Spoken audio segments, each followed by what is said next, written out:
Hi, my name's Quinn. I'm a rock climber and an outdoor research ambassador. I've been climbing since I was a baby, but competing in the youth competition scene since I was 7 years old, which brings me to a grand total of 12 years competing now.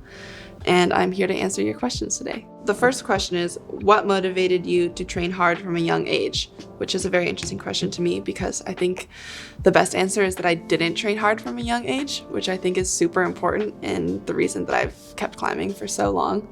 A lot of people in the gym like to be like, oh, I wish I started climbing as young as you, but in reality, I think it's a great thing that I started climbing so young with so little pressure. Like I wasn't training super hard when I was 7 years old, but it's just like the passion and the involvement has slowly grown. So yes, now I train really hard, but I wasn't lifting weights at 8 or 9 or 10. Okay, this one's also kind of fun. If climbing were no longer an option, what would you love to do with your life? That would be a bummer, first of all, if climbing was no longer an option, but I do sometimes do things that aren't climbing. I like to ride my bike, especially to the climbing gym, but I could find other places to ride for sure. And I've gotten into cooking lately and sewing and like really anything arts and crafts. So like crocheting and drawing, all of that. And I don't know what else, but I think I would find plenty of things to entertain myself, just like being in the outdoor spaces and all that. But climbing is definitely a big part of my life, so hopefully that doesn't go away. Okay, this one's like maybe a little bit more spiritual or deep. It says, what's your latest revelation or something you've learned in the year so far?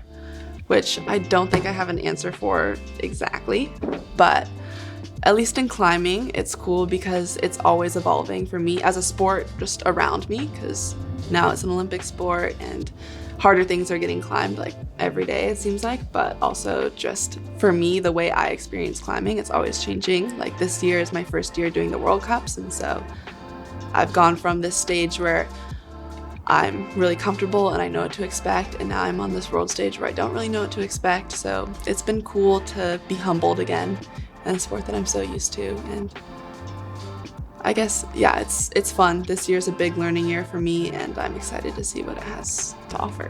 What's your favorite part about comp climbing is an interesting one, because there's so many people who climb who will probably never experience like what comp climbing really is. You know, it's definitely a different beast. It's like at times type 2 fun, which I don't like to admit, but it's hard to always like have fun when you're doing the sport that you love, but you're also under so much pressure. But I think that's kind of the challenge that I really like about it. Is like I never want to not have fun while I'm competing. So yes, I love comp climbing because of the performance aspect and the challenge of trying to improve myself and have my best performance on that day, but it's also really fun to be like, okay, I have all this pressure, but still the like one thing that's going to allow me to do my best is if I climb and most importantly have fun. So it's been the battle I've been loving lately. What was the moment you knew that climbing was for you? And I don't know because I started climbing when I was super young, but I do remember like my first time ever experiencing like kind of heartbreak of not doing as well as I wanted.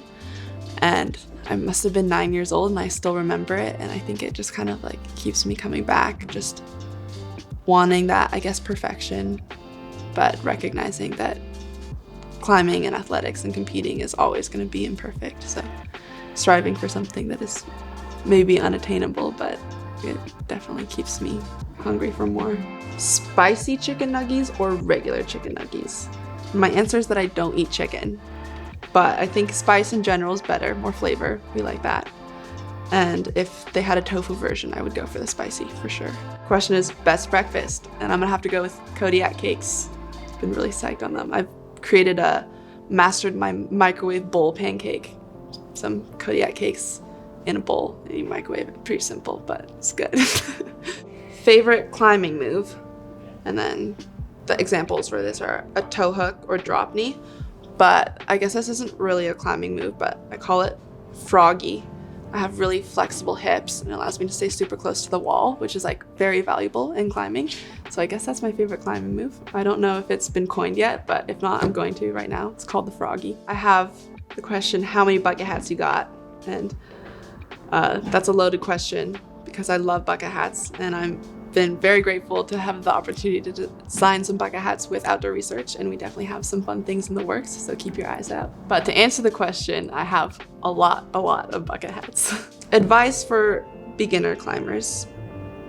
I think what's so cool about climbing is that you can immerse yourself with people of any climbing ability, no matter where you are, whether you're in the gym or outside. It's like a V0 can be right next to a V10.